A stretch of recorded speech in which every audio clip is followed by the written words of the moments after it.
فلا صدق ولا صلى ولكن كذب وتولى ثم ذهب إلى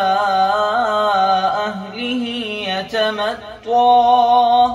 أولى لك فأولى ثم أولى لك فأولى أيحسب الإنسان أن يترك سدى